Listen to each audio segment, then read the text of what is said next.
Welcome back to Formula One, and bad news, folks. It looks like Red Bull might just run a train on us all. Welcome back to Motorsport 101.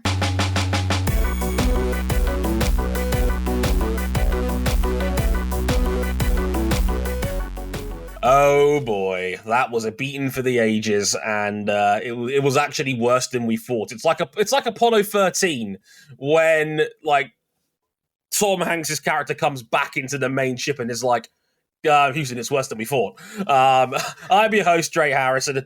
Glad you could join us here on Motorsport 101, episode 423, and our first one of the Formula One season. It's the Bahrain Grand Prix, and my word, we've got some shit to talk about on this one. Let me tell you, we have a lot to go through on this one, but we have a special guest with us on this occasion. We'll get into them very, very shortly, but let's first go around the horn and meet the regulars.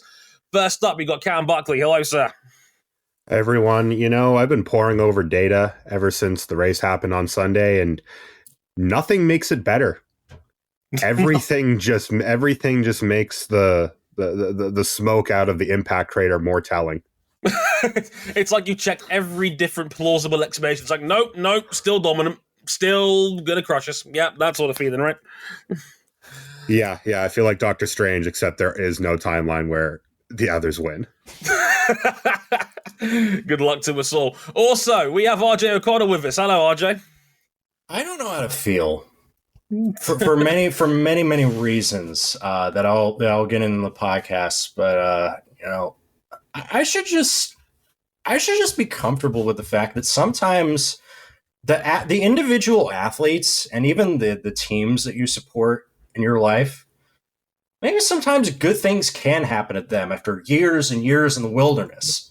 And it's different for individual athletes because they have a set shelf life. They're not like teams that you just regenerate and have ups and downs throughout. Like there's only going to be one Fernando Alonso, and he's already in the sunset of his career. And am I starting to believe that he can get back to the top of the mountain? I'll let you know once we get in the meat and potatoes. So I would also like to introduce a special guest. We would like to introduce a special guest who has a very interesting CV. He's known as one quarter of a foremost sports comedy podcast. He is an alumnus of one of the largest sports media websites in the world. And one of his other claims to fame is wearing a giant bloomin' onion costume at a football game many years ago. I saw this. It's beautiful. It's like Cinderella, but with onions. Oh my god! I only saw it for the first time today. I was like, oh my god, yeah. That is a work of art. Yeah, ladies, gentlemen, friends outside the binary. Ryan Nanni is here, everybody. Hello. Thank you all for having me. Oh my god! I can't believe this is happening. Yeah. You're welcome, by the way. Everybody's been saying we need to bring more guests on board. And yeah. And this actually ties in, Ryan, with a wonderful goal that you have. Could you explain what one of your ambitions is for the year 2023? So wonderful is really, I mean, I appreciate the label. I don't know that my family would necessarily agree with it at this point, but at the end of last year, I decided I was going to try to be a guest on as many podcasts as I could in 2023. Regardless, and this show is a great example of whether I am qualified to be a guest, whether I have a lot to offer, whether I have any particular expertise or knowledge, anything like that. And so I have started down this road, and I think as of the time we're recording this, I have appeared on 33 or 34 podcasts that have been published. Wow. There are a couple more that are getting edited. Yeah, my wife is like, why are you doing this? Our house needs to be cleaned, or we have other things going on in our lives. But I've decided, no, this is how I'm going to spend my limited time on this earth because I'm a very smart man. I think this is spectacular. Was there anything in particular that motivated you, or was there like a eureka moment to say, I want to be on as many podcasts as possible this year? I don't remember if there was a specific moment, but I think I was probably listening to, I don't even know what show it was. I was listening to something and I was just like, oh, wow, being a guest on a podcast is a lot of like hosting a podcast or starting a podcast is a lot of work. You have like all the technical stuff you've got to worry about. You have to make sure, all right, what are we doing this week or this episode? Do I have everything in order? I have to sort of like do it on a regular cadence. You said, what is this? Episode 423, you said? 423. Okay. We've done a lot of these. I mean, Right. if you include our sideshow, we're at over 500. Right. It's Right. ridiculous. But when you're a guest on a podcast, you just get to like it's kind of like staying at a hotel. Like if you own a house or if you rent for a long time, you have to keep it up. But if I'm the guest here, I don't have to pick up the towels. No. I just come in, I don't make a huge mess, and I leave, and that's it. It's beautiful. It's exactly how this show started. if I do say so myself, I mean, I have to nerd out a little bit, right? I know. Sure. I wish it was under brighter circumstances because sadly you're no longer with SB Nation anymore, and goddamn these fucking layoffs and all of that. But I've heard you in many videos, and you were one of the creative forces behind so many incredible shows, and you can't see because obviously this podcast is mostly a visual medium, but as we're watching on, like the Dorktown poster is literally behind my head, and like 10 feet to my left is where the history of Seattle Mariners baseball poster is as well, because that was such an incredible series. And what spurred those creative juices in that sort of climate? Because some of the projects you've been behind have been absolutely remarkable stuff. So first of all, I should clarify that John Boyes and Alex Rubenstein are incredible. They're sui generis. Like they broke the mold when they made both of those people. Super talented, super creative.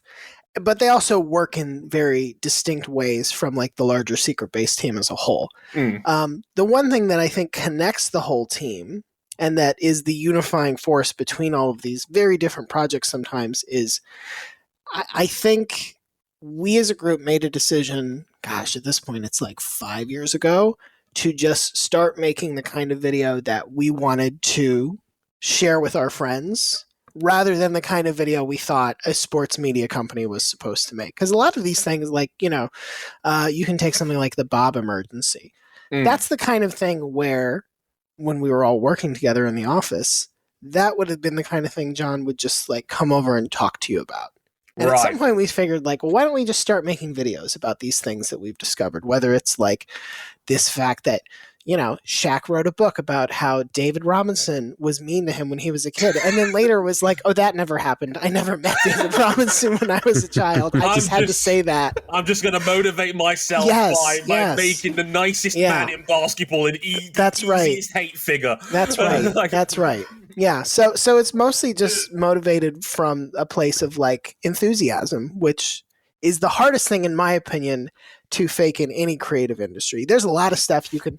I pretend like I know what I'm talking about all the time, but I think having enthusiasm and excitement for your subject is the one thing that you can really tell when somebody is like mailing it in.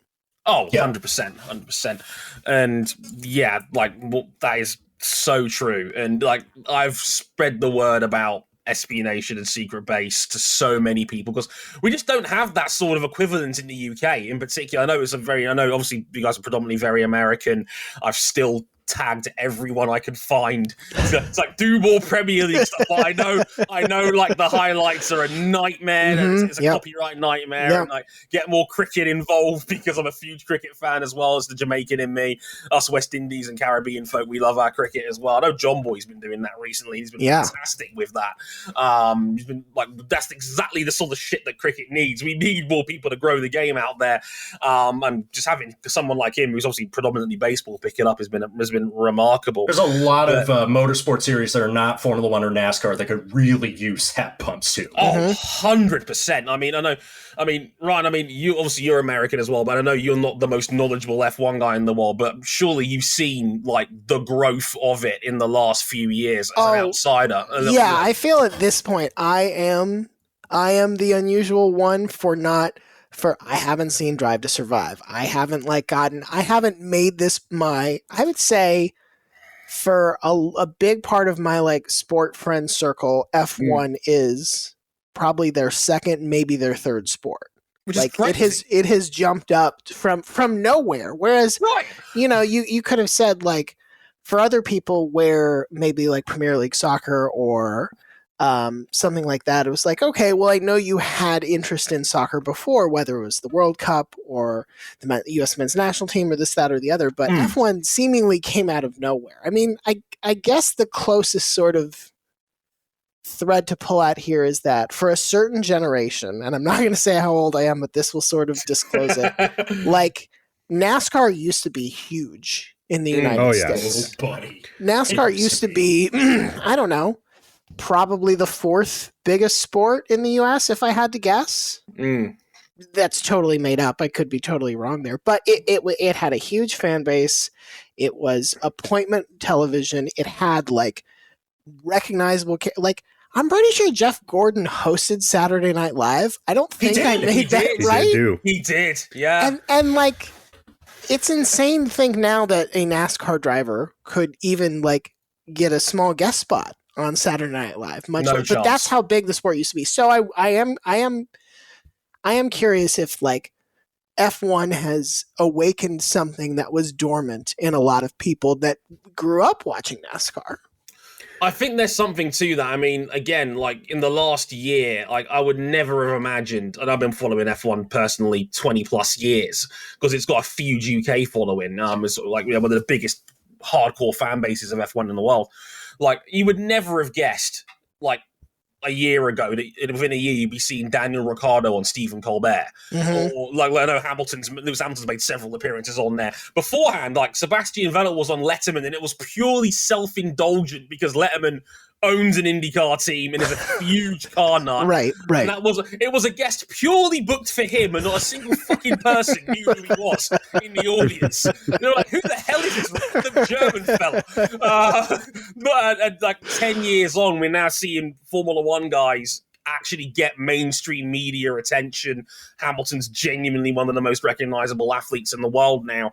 I would never have imagined seeing him in the same vein as someone like a Roger Federer or a Rafa Nadal, or someone that is genuine, like, transcendent, because Formula One guys were often so insular in that sense. So for us to get mainstream attention on the outside is just terrifying. What is that? How do you all, because, do you all view this new audience with any skepticism, with any sort of reservation? Is it just good? Is it a mixed bag? Like, what's your reaction to this? It's a mixed bag, I would say. Certainly, like, the positives absolutely outweigh the negatives. 100%. And yes, this whole wave of new interest is going to bring in its fair share of crazies and maladjusted people who are coming at it from the wrong perspective. Well, you see, RJ, we already had plenty of those to work with already. So yeah, exactly.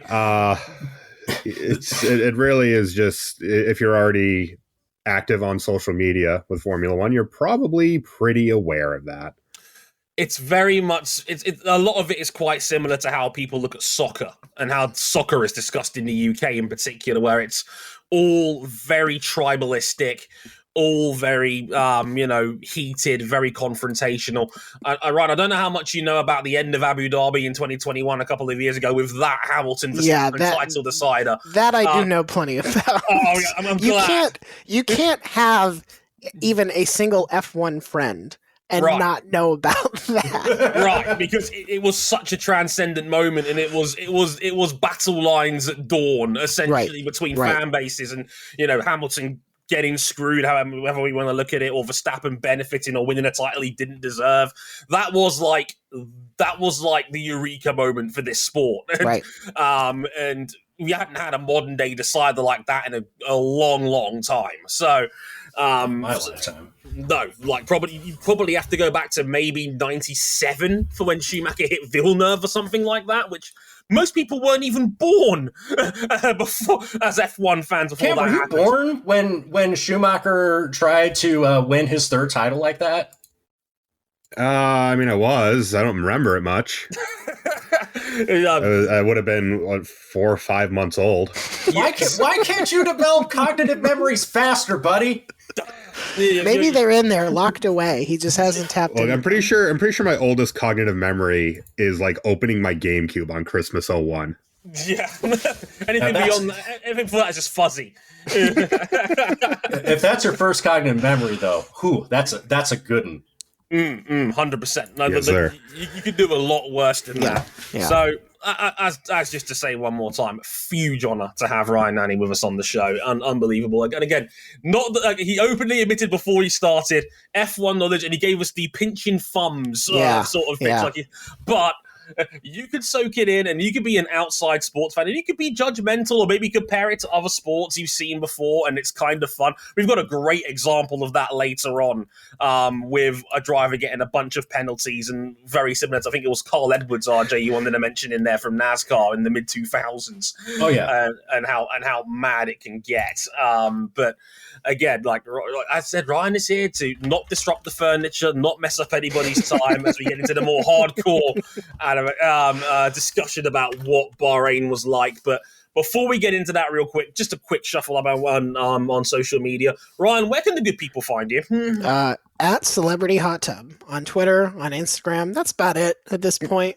Like, I'm probably too old for new social media platforms at this point. So. That's entirely reasonable. I'm only 30 myself, and I still say this too. Like, I'm already on too much as it is. Like, Facebook's still a thing for me. I can't stand it. Yeah. But yeah, Ryan, do you think the Twitter API is going to break again? I mean, it might be breaking as we're recording this right now. I say it is not a question of if. Yeah. It's a question of when. Yeah. It's kind of fun in that. It's sort of like, all right, let's wake up and see, is Twitter here today or not? I don't know. It's part of the fun. It's a fun guessing game. If Schrodinger's platform. Yeah. If the website is still here by the time this goes out, you can follow us at Dre_WTF1. At cbuckley917 and at RJ O'Connell. Of course, you can follow Ryan at Celebrity Hot Tub, but you probably already knew that if you saw the name in this episode. Let's be frank. Basically, you can find us at motorsport101.com for all of our social media details. And if you really like us, you can back us financially on Patreon, patreon.com/motorsport101. Do check us out on there. If you haven't already, perks include early access to the show, including the guys in the audience who are listening to this as we speak. I love that we had Zoe in here earlier say that we're setting up a prayer circle for me for my internet, which is always a good sign. And RJ saying, "Why are you tormenting our guest?" Which is actually a pretty fair way of describing Motorsport 101 in general, to be honest with you. So without further ado, let's get into the Bahrain Grand Prix.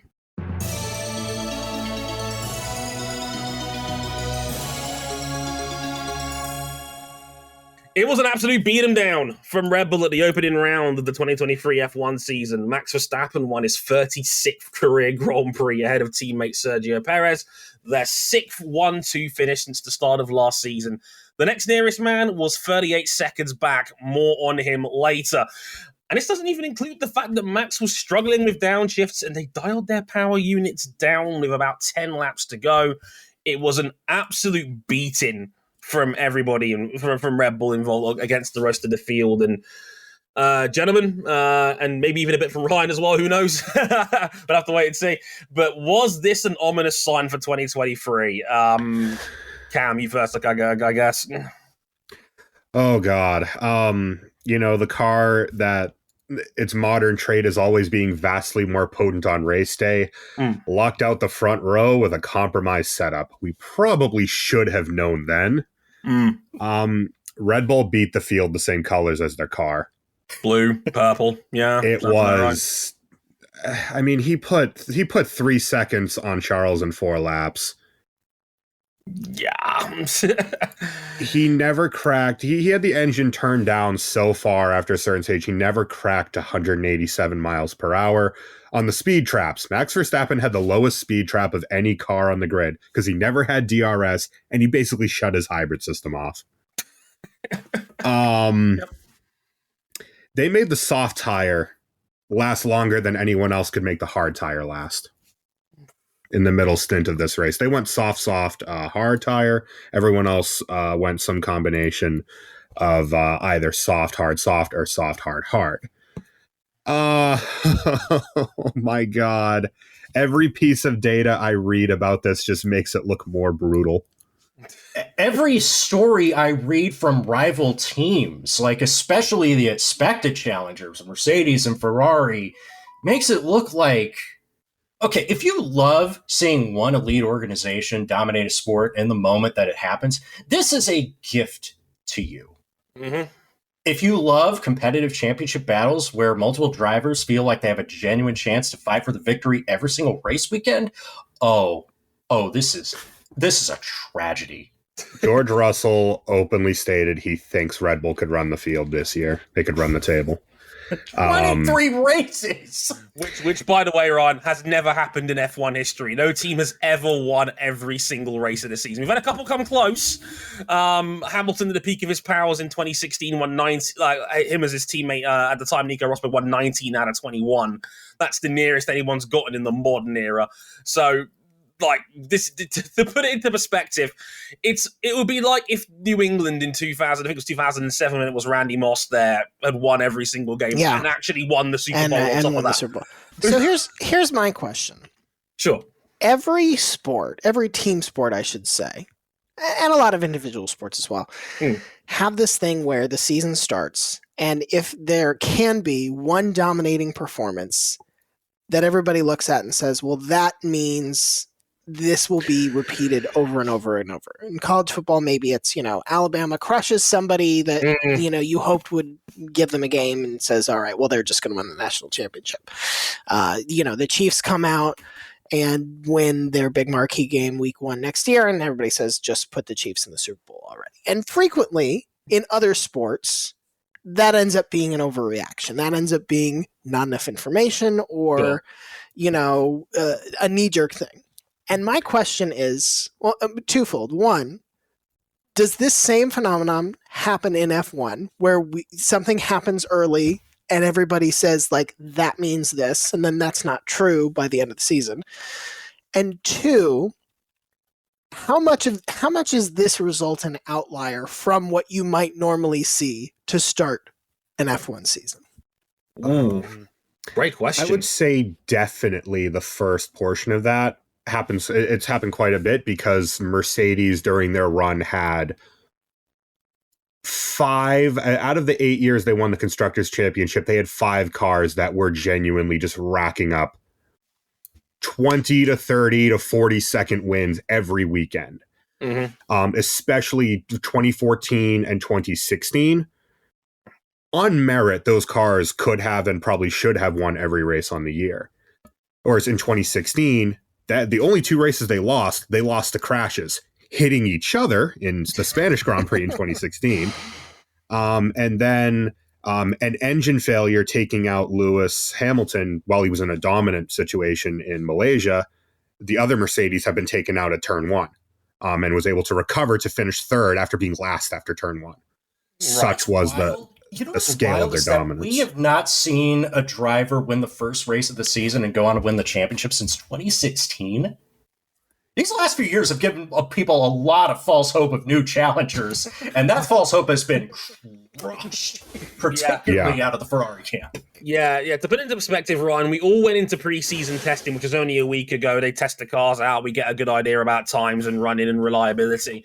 Everybody kind of thought, oh no, Red Bull looked pretty good, but you're never quite sure until you see them for real. Yeah. It's a bit like you don't put too much stock into preseason football. Yep. Oh no! It's like it was I actually said, worse. It was actually significantly worse than it was in preseason testing. It's like I said in the intro. It's like, oh no, Houston, it's worse than we thought. It's like the limb is carrying this entire craft. It is even worse than we first anticipated. We are talking. This could be all-time beatings bad for the modern era. So the framework I need to be thinking in is like UConn women's basketball when it was at its most devouring. That's kind of what it feels like. Yeah, okay. Because at the same time as well, typically in F1, you're not going to see car performance swing by more than 0.3 one track to another. Right. A little bit, That's kind of the ballpark. And Red Bull, over a single lap, which has not been their car's specialty in this new ground effect era that started last year. Their specialty has been race pace because they're so good on their tires. Max Verstappen's race engineer was begging him to slow down basically all race, to not show off the sheer scale of their performance, because they had the better part of a second in hand when they opened the taps. And what exacerbates that more is that their two main competitors had a genuine X factor last year. We'll talk about them in more detail later. Ferrari have genuinely gone backwards compared to last year. Their race pace actually on average was slower than last year, which is, if you do not move forward in Formula One, you're behind. If you move backwards in Formula One, you're really behind. Oh, yeah. And Mercedes, who had the only genuine X factor from what was a very flawed car last year, was that it was the best car in the field on its tires. This is no longer the case. Nope. To the point where there's not even really a clear-cut second. There's kind of a clear-cut second group, but no one overarching second car. The Red Bull's just better everywhere. It's like, let's put it to you this way, Ron. In the last 2 years, Mercedes went from the Indianapolis Colts having Peyton Manning to going to Curtis Painter. Oh. And there is no Andrew Luck on the other side of that, is what I'm hearing. It's like Andrew Luck is there, but he's injured because Lewis Hamilton obviously is still probably like a top 2 driver in F1, most likely. But if your car is not good enough, you won't win in F1. That's just, it's not like, it's a lot like in the NFL where it's like, okay, you could be the best quarterback in the world, but if your defense is a leaky sieve, you're still not winning. Yep. Right. You know, and it could still be it could still very much be an uphill struggle. It was a lot like that with Pat Mahomes last year, where he's still clearly the best quarterback in football, and we all know he's a generational freak. Same way with Lewis Hamilton in F1, but we all knew that Kansas's defense couldn't stop a nosebleed for large chunks of the season. So it's that sort of principle, only with race cars. And yeah, that I literally say in my notes here, that was a beating that would have been illegal in 27 US states. It was flawless. Like, so even Sergio Perez, who is open enough as a driver where he can get beaten by other teams when they have a good day, was like 25 seconds up the road. He drove around Charles Leclerc like he had 4 flat tires. There was Max Verstappen up here, big gap, Sergio Perez in second, bigger gap, everybody else. Oh, yeah. Yeah, and not only that, but in the factor of reliability as well, because reliability is what ended up costing Mercedes in 2014 their perfect season, and indeed McLaren Honda in 1988, who only lost one race to, again, a crash and an engine problem. Red Bull's reliability, since some fuel system issues early last season, has been fairly bulletproof. Exactly. I mean, yeah, reliability plays a huge hand in this as well. But again, Red Bull were flawless there. I mean, this time last year, they had both their cars explode right at the end of the Grand Prix, which opened the door for a Ferrari 1-2. And everyone was like, oh, maybe Ferrari's back. You'll quickly realize in a minute, Ryan, why that's a terrible thought to have and you should never do it. Honestly, I think even you followed F1 from Twitter enough times to know that Ferrari are like the failure turtles. Yeah, that is, they are Charlie Brown attempting to kick a football. Oh, yeah. Like the most reliable thing, if you are like me, a F1 secondhand hearsay observer, is Ferrari bungling things. Whether it's tactically, whether it's mechanically, whether it's just like the racing gods hate them that day. Like it is a real treat to talk to, in my case, Spencer Hall, and be like, so what exactly happened with Ferrari? And then Spencer could break it down in a typically crazy manner. But this one in this race, the Ferrari failure was both so early and so easily captured photographically. It's not like most years. Most years, Ferrari in this modern era they'll give you a couple months just to get your hopes up, just to crash them back down to the earth. Yeah. I mean, this year, Red Bull beat the optimism out of everyone in about 3 days of preseason testing. And then rubbed it in even more on race day. Yeah, it's like seeing a 10-meter diving board and then getting a step ladder on top just to make the point about how much dominance you've got over you. Basically, it was completely ridiculous. I mean, I don't even know why we wrote so many notes for this section, because dominance can be very boring sometimes. So much. I mean, I don't know how many races you've ever watched, Ryan, right? But it was such a dominant case where Red Bull wasn't even on screen for the vast majority of that race. It's like 2 laps to go. Oh, by the way, here's the Red Bull, by the way. Here's Max Verstappen, he's about to win. Fucked off. We saw the start. We saw Perez pass Leclerc. We saw pit stops, and then we saw the finish. Yeah. So everybody else fighting each other. It's like with 2 laps to go. It's like, oh, final lap. Oh, here's Max Verstappen, by the way. He's driven up. He's in his own postcode. He's in his own mail-in area, and he's about to win. Oh, by the way, guys, Verstappen's here. It was ridiculous, and that's the great. Yeah, absolutely. On that note, should we talk about the front runners and who among Ferrari and Mercedes are leaving in a worse state? Because Charles Leclerc had a power unit failure after replacing two sets of electronics on it before they even started the race. And then for Mercedes, they were just slow. Lewis Hamilton could only manage 5th. George Russell could manage 7th, with team boss Toto Wolff calling it one of his worst days in racing. Which is laughable. Like, to put into perspective, Ryan, Toto Wolff's been around at Mercedes long enough to have seen, like, a catastrophic injury where a driver eventually passed away. Like, he was there when that race happened. So for Toto, I mean, I don't know if you, I know you've not seen Drive to Survive, but I think you know enough about how team principals get down to know they are very dramatic people. Yes.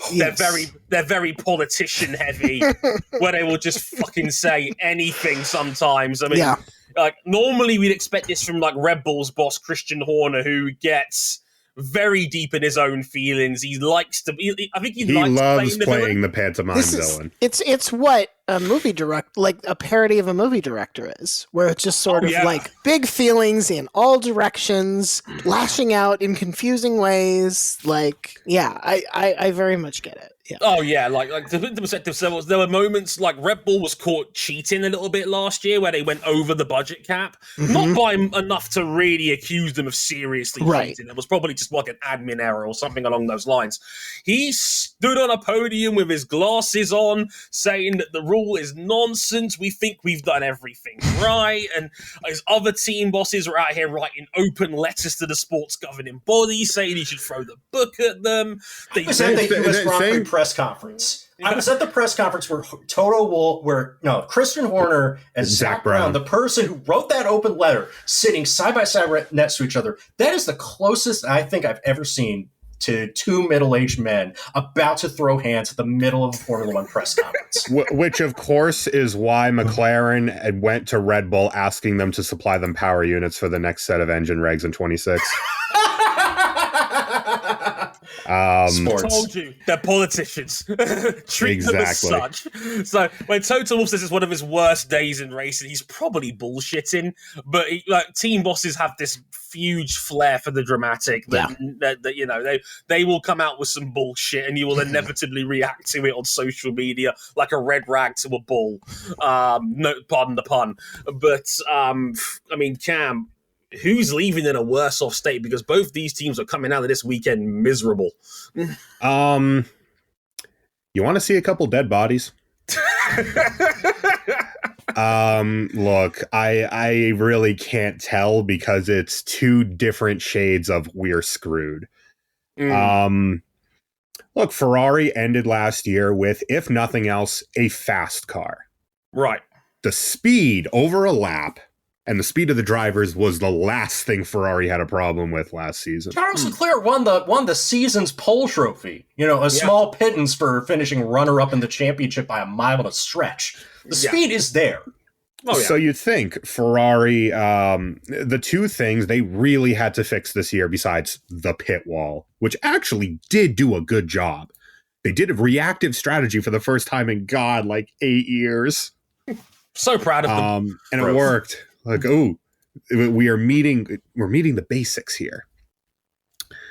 The two things you really think they would fix would be tire wear, which was abysmal, and reliability, which was even worse.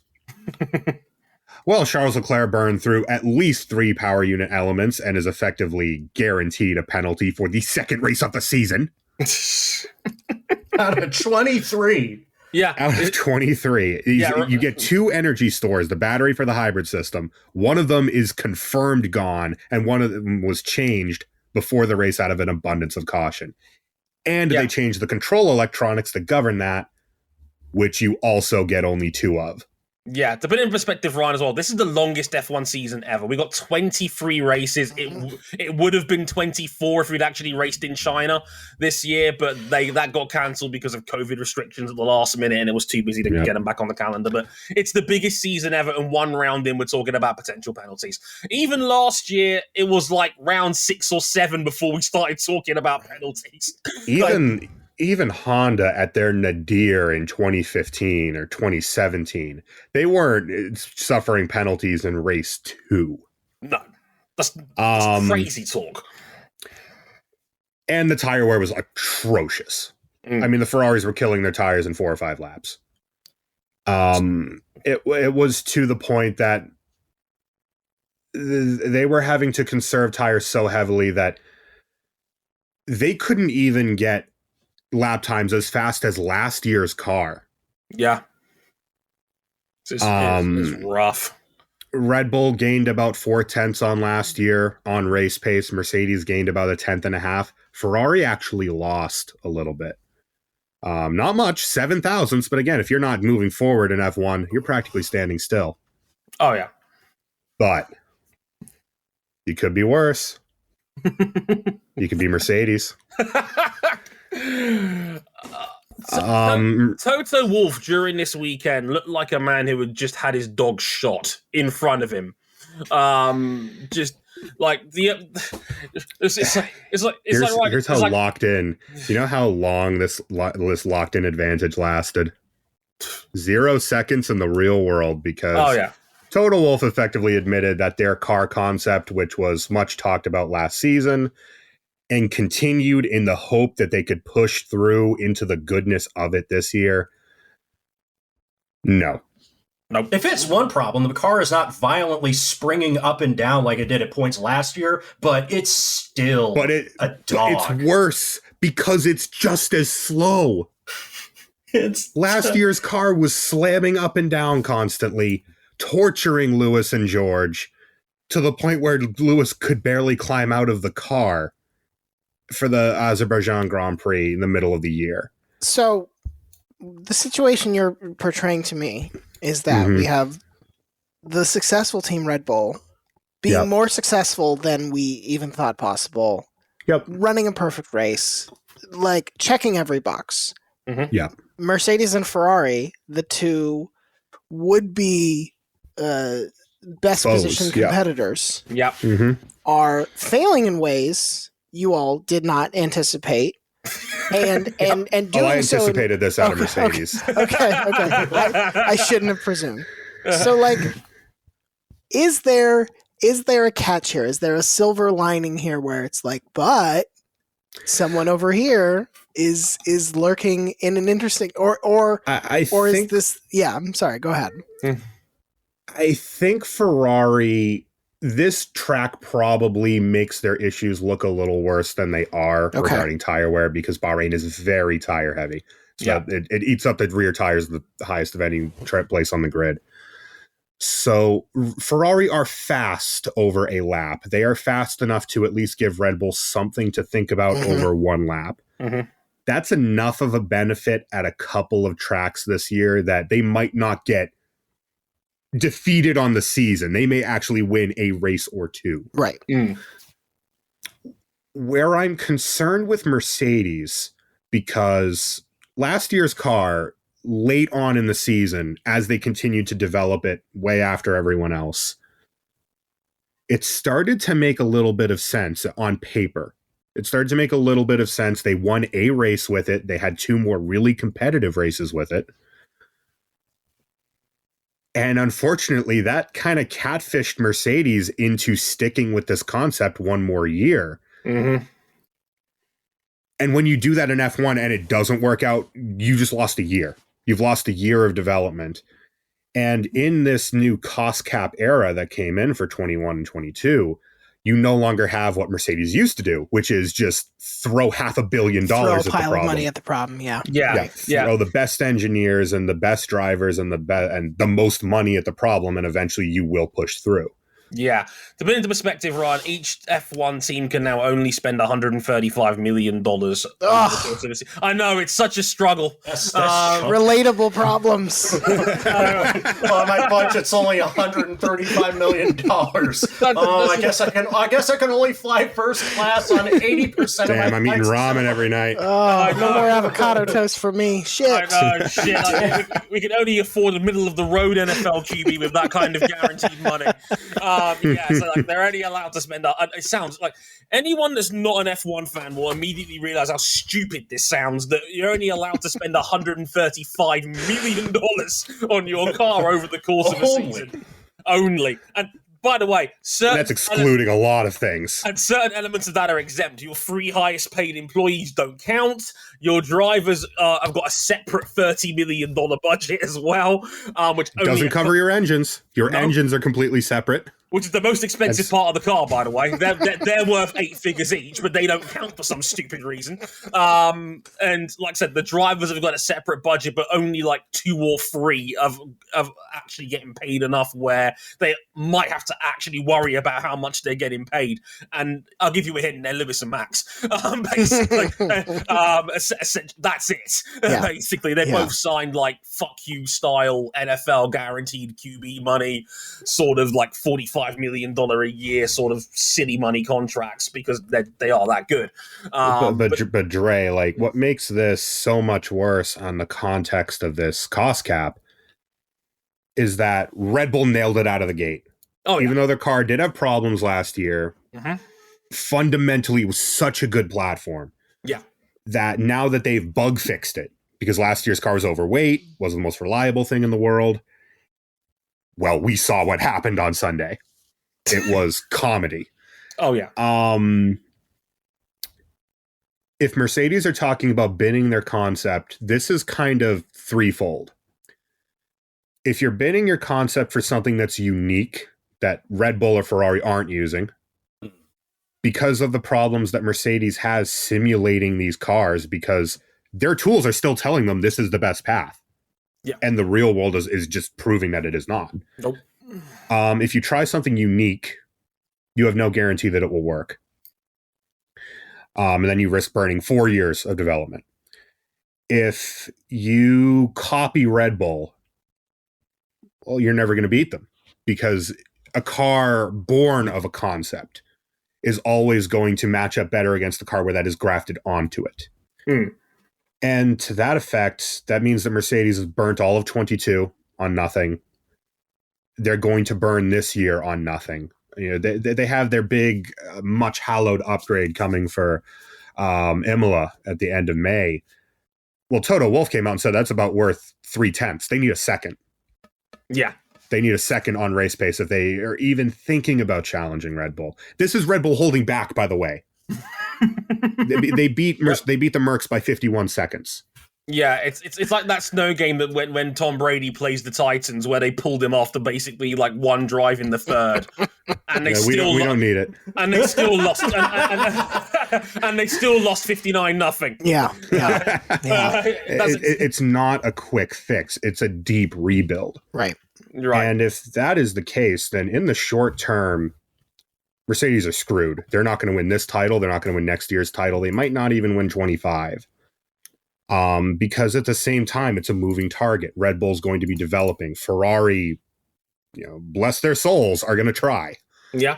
And if they do, in fact, latch onto Red Bull's concept, that leaves Ferrari as kind of the last outlier car that hasn't kind of cribbed some of Red Bull's general DNA that they've introduced into their car. And as we know, Lewis Hamilton is in the process of putting together a new deal.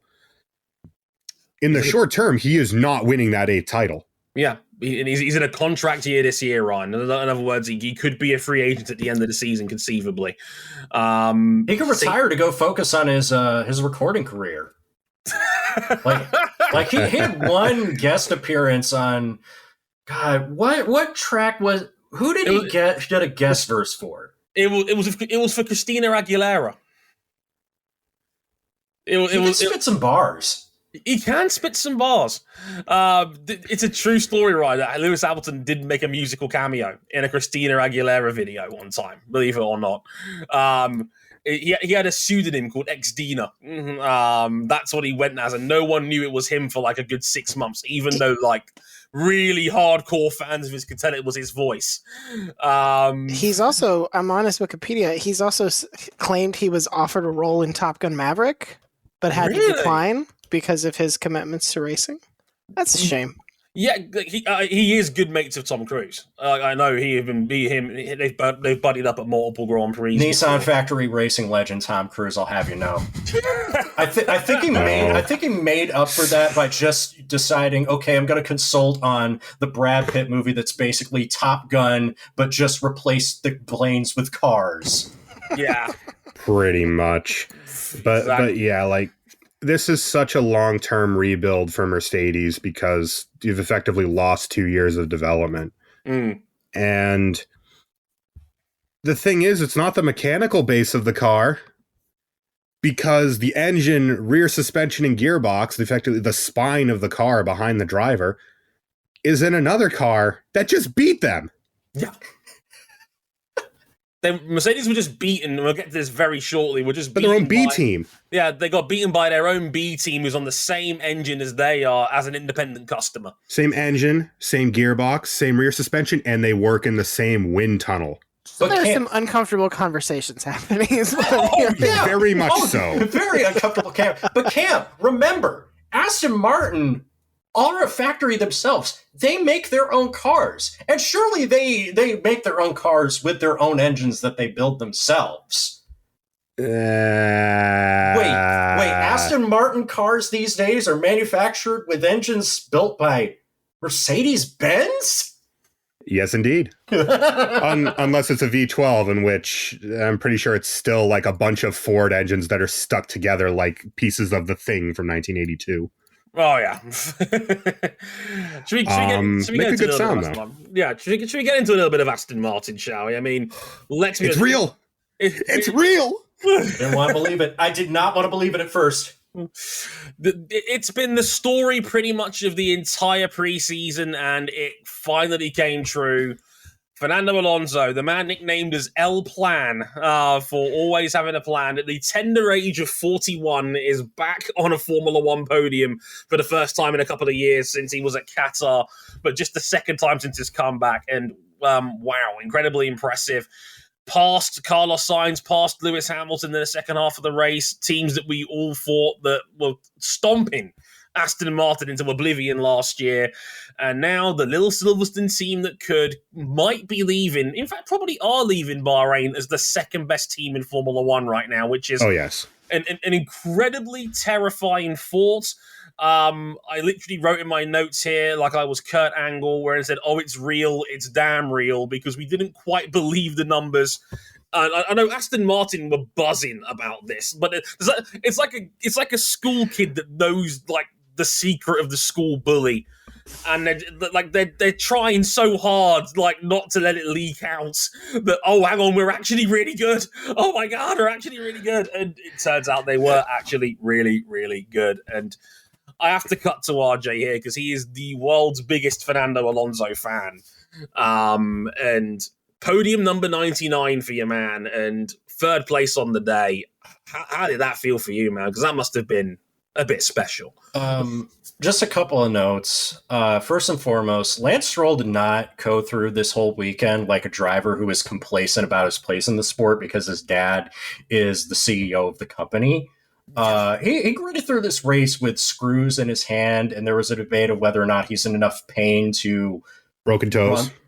Broken toes. He had a cycling accident. We knew he broke his wrist. We didn't know he broke toes. He's in constant pain. He grits out a sixth place finish inside the fact that he is Lance Stroll, the most complacent young man and socially anxious young man in Formula One. Yes.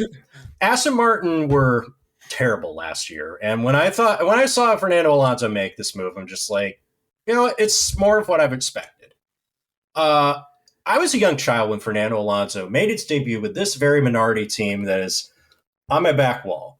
They were pretty much a last-minute deal away from completely going bankrupt in 2001, but as part of the package, they get a 19-year-old Fernando Alonso, and in a car that other drivers are too slow to even qualify for races with, he's out qualifying future world champions. I am pretty sure I was a fan of him from at that point. If not, then when he got his first full-time ride at the factory Renault team back in 2003. To put his longevity in a contest, Oscar Piastri was one of two drivers that made his series debut this weekend. He was not even born when Alonso made his first start back in March 2001. And if he never takes the 2-year sabbatical after 2018, he'd be the first driver to break 400 Grand Prix entries. When Fernando Alonso started his career, the record was 255. For me, being a fan of Alonso in the late stage of his career has been this long and drawn-out process of resignation, that the best years are already gone. Back-to-back titles in 05 and 06. I was in high school when he won his last championship. I was in university the last time he had a close call with another in 2012. I can count on one hand the truly magical moments he's had since then that made me believe he can win again. The last win in the 2013 Spanish Grand Prix in a 4-stop strategy. The first time he went to the Indianapolis 500 in 2017, and that was when McLaren knew, we can't give you a Formula One car to win the race. Do you want to go do Indy instead? Even that weird podium in Qatar the first time, 2 years ago. But watching this race, watching the way they drove through a uncharacteristically slow start for him, I feel like caught up with the Mercs. I feel like the driver that I became a fan of as a youth came back into my life for the first time in years.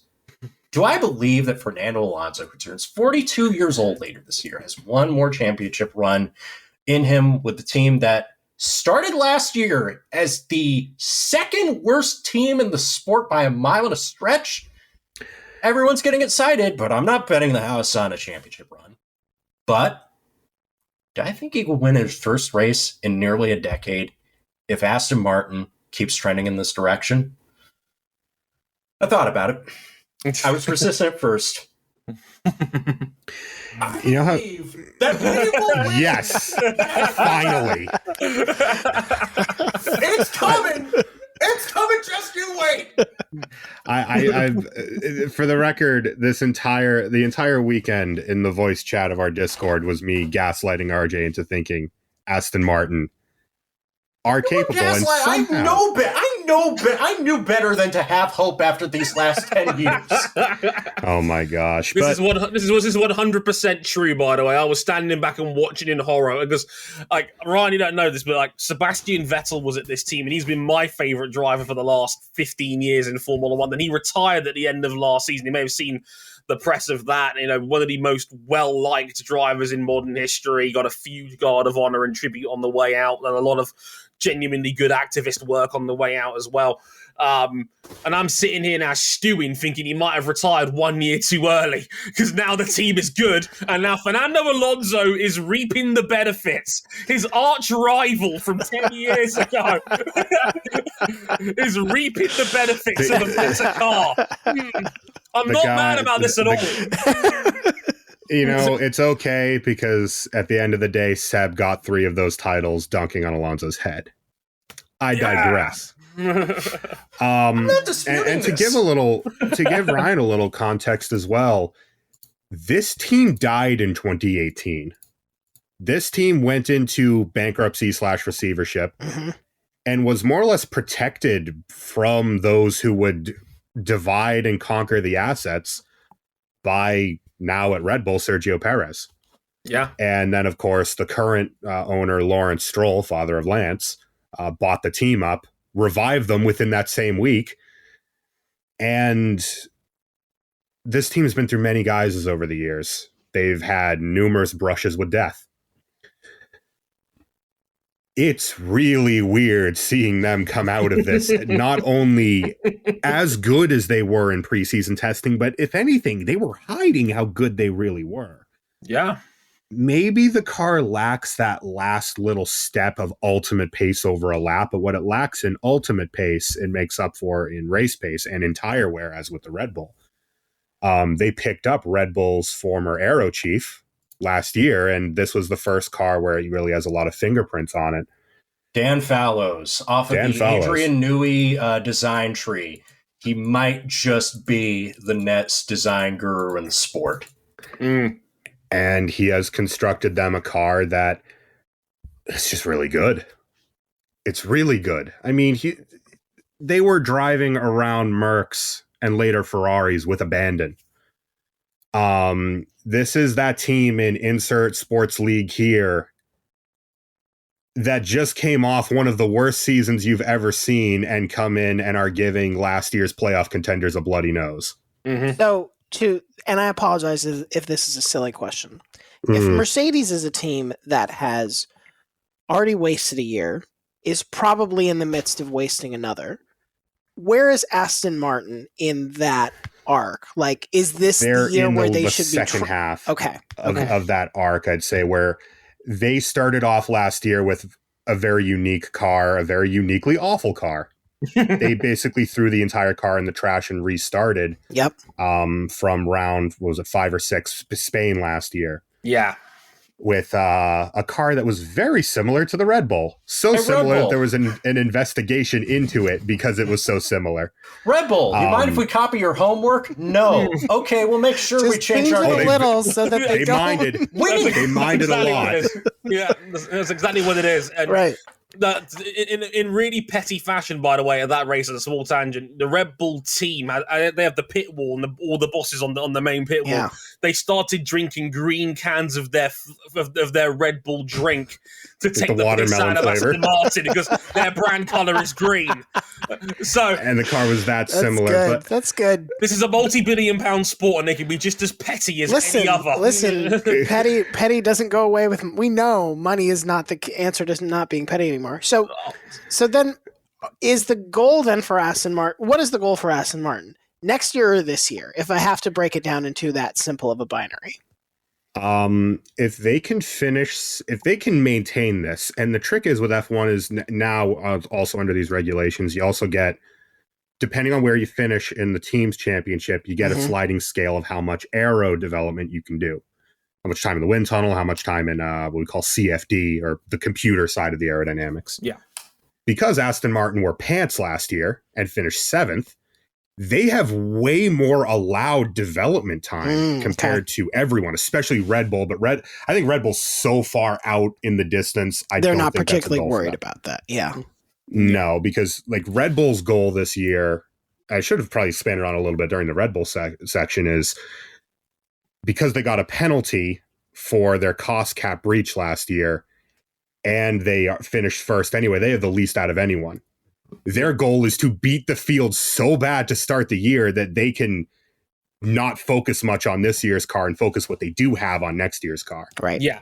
So let's put it this way. On a sliding scale, if Aston Martin's aero time was a number, it would be 100. If that was a ratio number, Red Bull's is 63.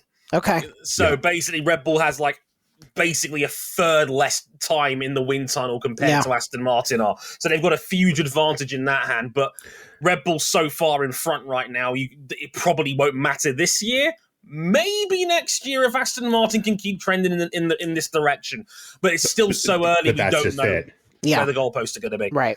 Ferrari and Mercedes also have significantly less because they finished 2nd and 3rd last year. So if Aston are already ahead, and they've already got good correlation between what their sim tools are telling them and then real world. Look, Mercedes and Ferrari are pants right now. Aston Martin finishing second in the constructors would be a massive dub for them as a team. They've never finished that high. Yeah. Their best ever year in any guise of this team was 1999 when they finished third. And that was as good as it ever got for them because, well, all the money went away after that. Yeah, they didn't have the budget to compete with the big two, which was McLaren and Ferrari back then. That's to put into perspective. Just like second would be a miracle for this team, given how badly off the pace they were just a year ago, where they were at the bottom of the standings for. They gained 2.5 seconds per lap compared to last year. In Formula One, that is almost inconceivable. That's the whole field from top to bottom is roughly 2.5 seconds. Probably a little bit less than that now. It's actually a lot more competitive than it used to be. We just spent this whole time talking about how Red Bull just mopped the floor with everybody, just threw the dirt on everybody. From top to bottom, it's way more competitive than it was top to bottom, let's say 20, 25, even 15 years ago. Right. Like back then, sometimes you would have days where teams wouldn't even make the 107% rule, which for context, Ryan, is if you're more than 7% slower than the fastest team, you're not allowed to compete. You are considered a danger to yourself and others. Yeah, by being too slow, essentially. So, like, the fact that that's not even really a thing anymore is a miracle for how modern day F1 is. But no, just to chip in my own 2 cents on here, that was a remarkable drive from Fernando Alonso. That was incredible. Broke Lewis Hamilton's ankles into turn 10. That never happens. Hamilton never gets past like that before. It was him up on the outside, dives onto the inside in an off-camber corner where everybody locks up the brakes, including me in the video games. Oh, 100%. And he made it look easy. Oh, yeah. That's the best thing I can say about this Aston Martin is that it looked easy. Oh, yeah, 100%. And that's why we nicknamed him ODB in our show notes, because he really is old dirty bastard out there when he's out there in a racing car, but he's still got it, Fernando. Like I said, it's like F1 guys like him going into their early 40s is it's happening a little bit more now, but this was unprecedented 10 years ago, where like guys are going deep into their 40s and still being competitive. The dispute with Alpine last year, which in hindsight might be the best thing that could have happened to him, was because he's old enough that Alpine didn't want to give him a multi-year contract. Yeah, Alpine said, we'll give you a 1-year deal. Fernando was like, I want 2 years. Aston Martin were like, well, we think Vettel might be retiring. Would you like a 2-year deal with us? And Fernando was like, sold! We'll take that. And I have to ask now, because I'm also petty, how was Alpine's day? I think that's a perfect time to transition into other business to discuss here. Because, Ryan, I want to talk to you about how miserable the day was for Esteban Ocon, the senior driver of the Alpine F1 team. Oh, this is great, by the way. Experience and in terms of his tenure, he's been there the longest. His new teammate, Pierre Gasly, just got here this weekend. Okay. He just tied the record for the most individual driving infractions in a single race, and it wasn't even entirely his fault. So at the start of the race, he's lined up out of position on the grid. They're very, very particular in how you line up on the grid. You can't be too far out of place left or right. You can't be too far forward or too far back. The stewards look at it and they decided you need to serve a 5-second time penalty, which you could serve at the beginning of the next pit stop you take, so long as the mechanics don't touch the car. They have to wait 5 seconds, no less, and then they can touch the car and do service. He comes into the pits, and wouldn't you know it, the team can't count to 5. They have mechanics on the car in less than 5 seconds. So the stewards do a much shorter investigation, and Esteban Ocon gets a subsequent 10-second time penalty for improperly serving the previous penalty. He comes into the pits again to serve that second penalty, the follow-up penalty of the first penalty, and then he's caught speeding in the pit lane by a fraction of a mile of an hour, resulting in him having to serve yet another 5-second time penalty. He has had 3 individual driving infractions, tying the record set by one of the most buck-wild Formula One drivers of recent memory, Pastor Maldonado, a Grand Prix winner who was also a weapon on the track to drivers around him and was legitimately Speed funded wasn't the problem, let's just with say. hundreds of millions of dollars that the government of Venezuela may or may not have actually had. In that race in 2015, Pastor Maldonado was penalized for overtaking another car behind the safety car during a full course yellow, which is a big no-no. Big no-no. Speeding in the pit lane and colliding with another car. See, I think that's a more impressive way to get 3 penalties in a day, right? It's the story of Esteban Ocon and the terrible, no good, very bad Bahrain Grand Prix. Dude, I see goalies get lit up in the NHL all the time. They let in a couple of quick goals at the start of the game, and unless it's Patrick Waugh in a contract dispute with the Canadians, they'll just pull the goalie and put it the backup to save in dignity. Yeah. Alpine did let him run for like several more laps before they decided to retire the car. Like, I remember seeing Carl Edwards in the 2006 Bud Shootout, which is not even a points race. They penalized him with some absolute bullshit. He protests the penalty, he gets a follow-up penalty, and then decides, you know what? I don't want to race anymore. I'm good. I think that's what they should have done with Esteban Ocon after the second penalty. Yes, I agree. Because to me, your mechanics just not doing 1 Mississippi, 2 Mississippi, etc. Like, I guess spiritually, I know it's very different. It feels like when you see a ball carrier in football drop the ball right before they cross the goal. Like, it's that kind of thing where it's just like, if you had just kept it together, if you had just kept it together for another half second, not even a full second, if you had just like kept it together, I don't even need you to do anything special. I don't need you to do anything amazing. I think I just need you to not do the thing that you did. Like that's where at that point I think J.R. Smith ass mechanics. Yeah, you just be like, no, I can't do this. This is just not the day. We're not. Should I also point out that Pierre Gasly, his brand new teammate, is on the borderline of earning enough penalty points on his license to earn the first 1 race suspension since F1 introduced this new penalty point system.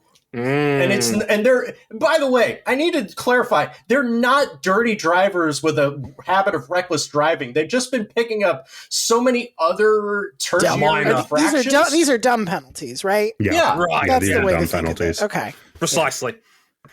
Yeah, it was a miraculous, incredible hat trick. I mean, I know they honor like hat trick scorers in hockey, like, but to get 3 driving infractions in an F1 race is a fucking unicorn. Let me tell you. Yeah. That's only the second time I think I can ever remember that happening. It is the second time.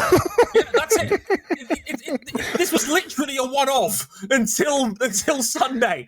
This was ridiculous. I've never seen anything like it. Like I said, it was like, it's like Alpine refused to do the mercy killing until like 20 laps down the road, where they were like, okay, we're 18th out of 20 cars, we're 2 laps down, there is no point in continuing this. Just park him for the day and save running the engine anymore, because there is absolutely 0 point to him continuing. Hey, by the way, Dre, did we also talk about the fact that Alpine finished 4th in the World Constructors Championship, best of the rest behind the Big 3, and were tipped to finish at this point? And Pierre Gasly had to strain and claw and scratch to finish 9th, barely getting 2 points from the back of the grid. Yeah, like, Ryan, for context, Pierre Gasly made a botch of his qualifying run. He broke track limits. His best time was, if you break track limits in F1, your best time is taken away. It doesn't count. So he had to start from the very back of the field in 20th place. And as RJ eloquently said, he made it all the way up to 9th, top 10 scores points in Formula 1. So he actually got a couple of points. Also, it was his debut for the team, which I think is pretty cool. Also, allegedly, Gasly and Ocon don't like each other as teammates. This will go down very well. It was one of the biggest off-season stories where, like, oh my god, because they're both French. Right. You could probably, I mean, you might have been able to guess that. I mean, Esteban's not the most common French name because his mother's Spanish, but like, they're both French. They both used to race each other in karting as children. So they've been rivals for 20 years at this point, nearly. And allegedly, and I sprinkle that term there may have been some beef over a woman between the pair of them. This is gonna go great. Like based on just this start, just Esteban having to sit and be like, all right, so he did that. I did that. And cool, great. 2023 is off to a great start. Oh yeah, and to top it all off, this is a team. This is another factory run team. They run their own engines.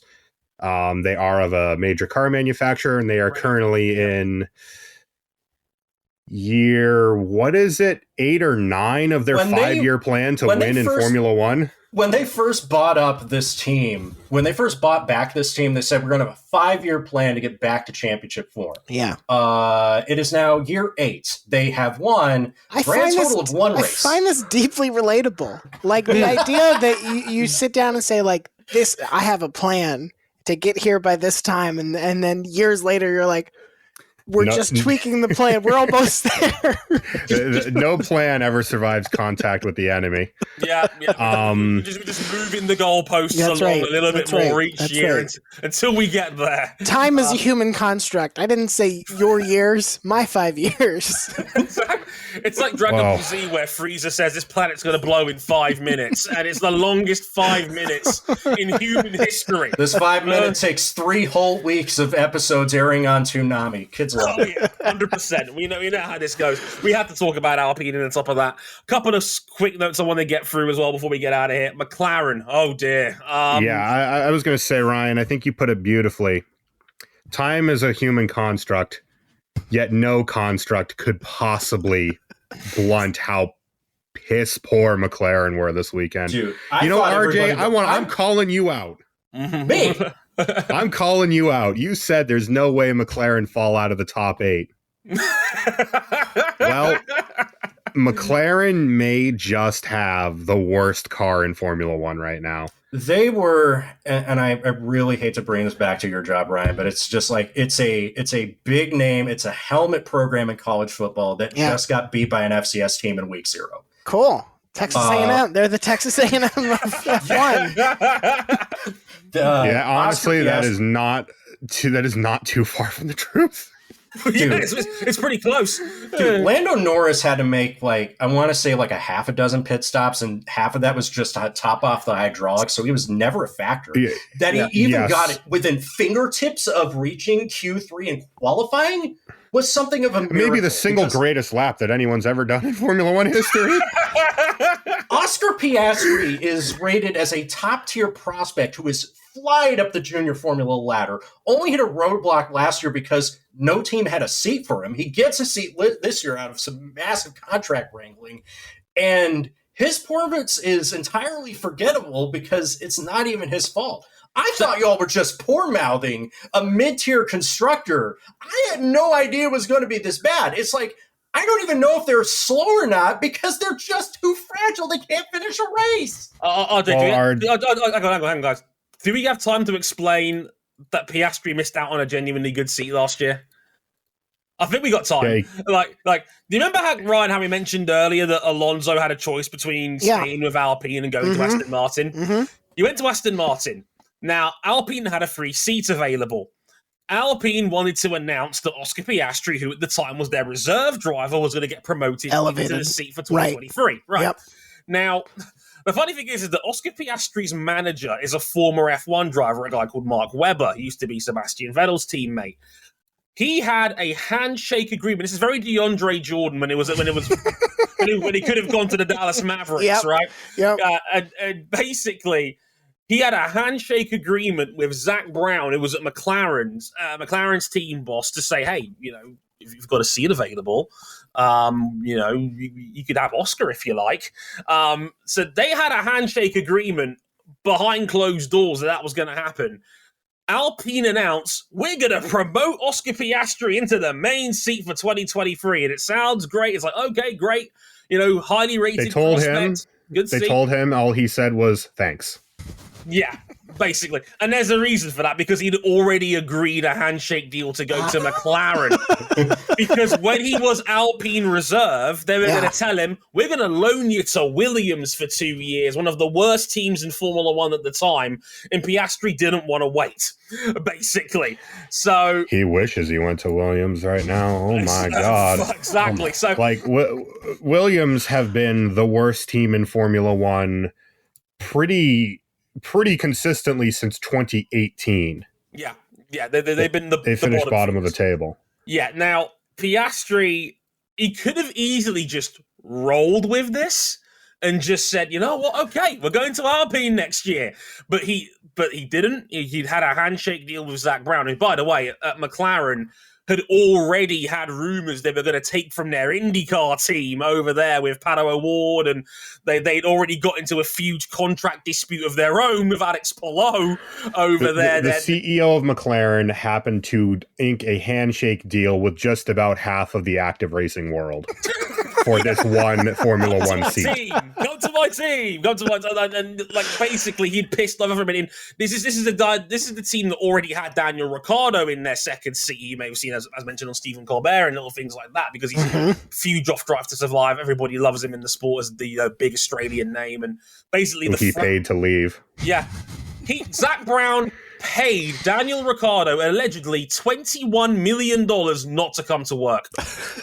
And Daniel Ricciardo probably woke up with the biggest smile he's had since he won his first race. Because, let me put on my hazmat suit, because I just can't take the stink of McLaren in my sport anymore. Yeah, McLaren, this is the second most successful team in the history of the sport behind Ferrari. They haven't won a title in 15 years. Yeah. They haven't won a team title in 25. So it's like we're sitting here going, all Piastri had to do was play along with Alpine, but the same day it was announced, he famously, and this tweet went viral to the point where soccer teams were copying the format, where they were saying, it was been announced that I was meant to drive for Alpine next year. I can confirm this is not true. I am not driving for Alpine in 2023. And the internet went into a complete meltdown over it. Because it was the second time it happened in a month. Oh, yeah. Yeah. Yeah, it was the second time in a month that a team had announced the driver, and the announcement turned out to be false. Whoops.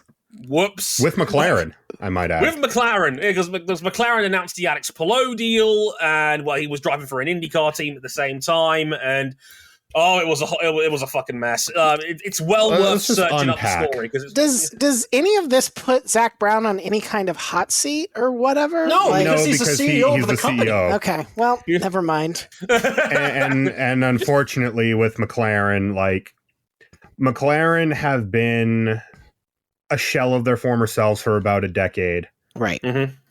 But only in the absolute pits of Honda's initial comeback in 2015 could you say this is probably the worst team here.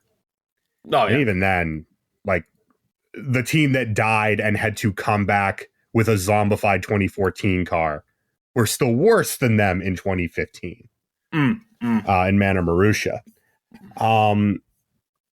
McLaren stink.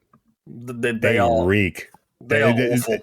Sanitation workers were seen in Woking during this weekend. They couldn't take that smell. Oh, dear. Look, Lando Norris is one of the most extraordinary talented drivers in the world right now. The drivers aren't the problem here. He put Daniel Ricciardo in a casket last year. He effectively ended the man's current driving career. And before the issue cropped up with the car, these cars use air valves in the engine, and if that canister forms a leak, well, you have to keep topping it up, and you have to top it up every 10 laps. So the race became a test session, as RJ said. Yeah.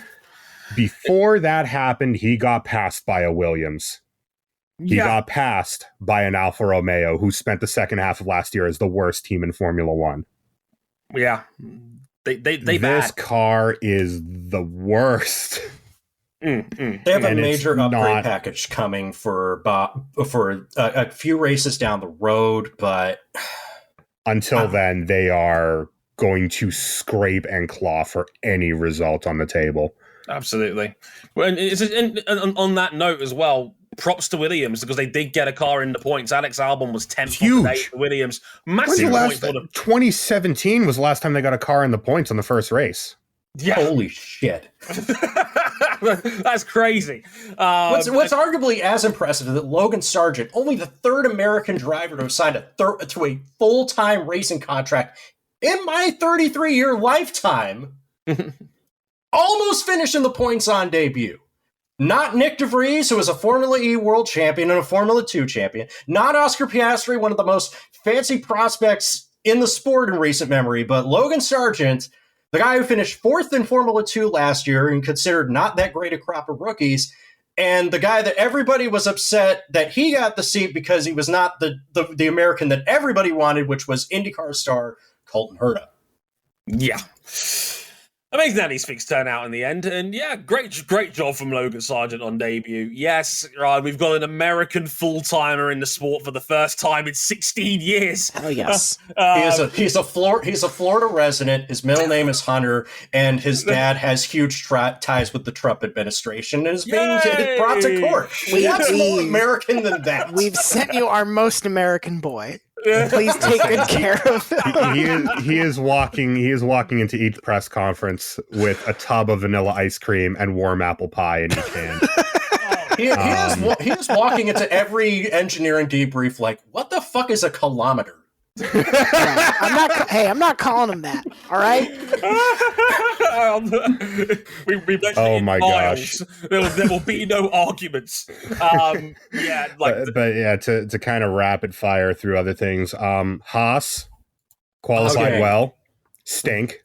Yeah. How could Mick Schumacher do this? Honestly, how could Mick Schumacher do this? Fair play. Nico Hülkenberg has been great on return. Mea culpa. He's never looked like it's not the fault of the drivers. The car is just, it's not there. AlphaTauri, the successor of the team that I love, pretty similar situation, except they got Red Bull stickers on the car. Yuki Tsunoda put in a hell of a shift to try and fight that last point away from Alexander Albon. Alfa Romeo, same thing. Valtteri Bottas, fantastic start. Got points. They got like these because of the spread of the field where now we effectively have a big four. Being the first 8 spots on the grid are probably going to be taken up by those 4. And then Alpine, if they get their ish together, are probably that next team. The only spots that get points are, of course, the top 10. Every point is at a massive premium right now while these teams get their shit together. Absolutely. Huge point for him. And Tsunoda unlucky to miss out in that regard by finishing in that dreadfully unlucky P11 spot. And 11th might be important for AlphaTauri because they're right with McLaren as far as just being bad. Yeah. Shout out to Alfa Romeo and Bottas for getting 8th. Also, I love the fact of the gamesmanship of using Zhou Guanyu to give him an extra stop just so that Gasly didn't get the fastest lap bonus point. Incredibly petty. Incredibly petty. I love it. Again, multi-billion-dollar sport, not afraid to get their hands dirty on numerous occasions. Like, if I can't have this fastest lap point, well, no one's having it, basically, because you have to finish in the top 10 to get the fastest lap bonus point. Zhou was in 16th place. They just thought, let's take an extra bit stop, put a fresh set of tyres on and get the fastest lap so Gasly don't get it. Love it. Really, brilliantly petty. Love that. This was an okay race at the end of the day. Fine. Before we get at it, if you didn't care about the top 2 positions, this was actually a lot of fun. Oh yeah, like the fight for what inevitably ended up as 3rd in the end, and was a great fight, and that was worth the price of admission. Well, and it sounds like from what you've all said at the beginning of this episode, that's the attitude we should maybe take into mini races going forward. Yes. Yes. Yeah. 100%. So it's good practice. Think of it that way. Good practice. Again, it's weird for me. It's weird for me to think that in a season preview, I thought Red Bull would win 18 races, Ferrari 2, Mercedes 2, Aston 1.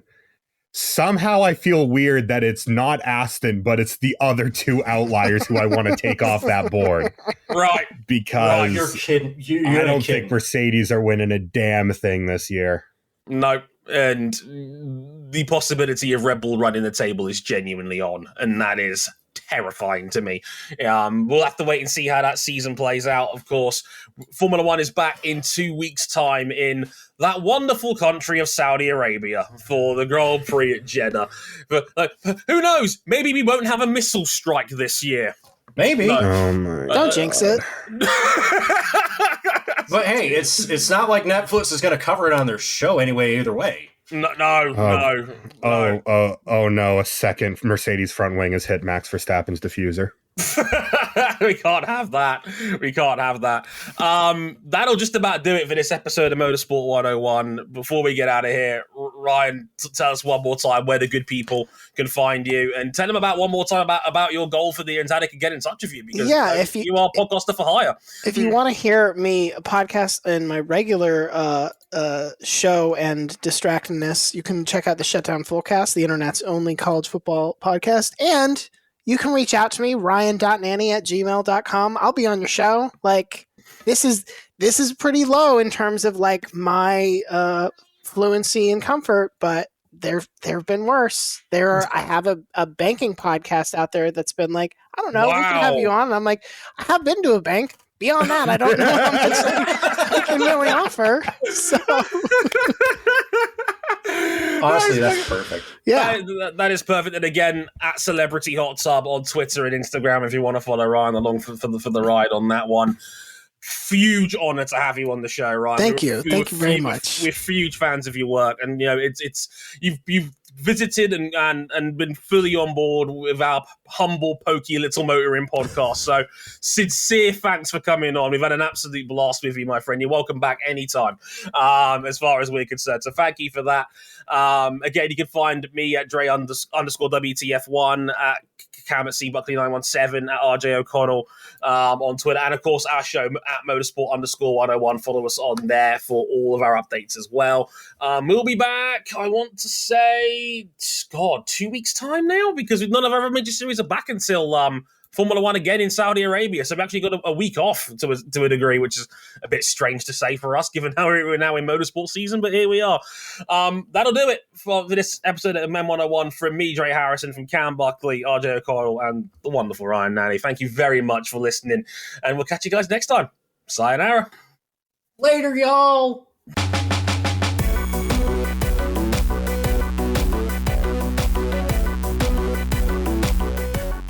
The advantage was never locked in.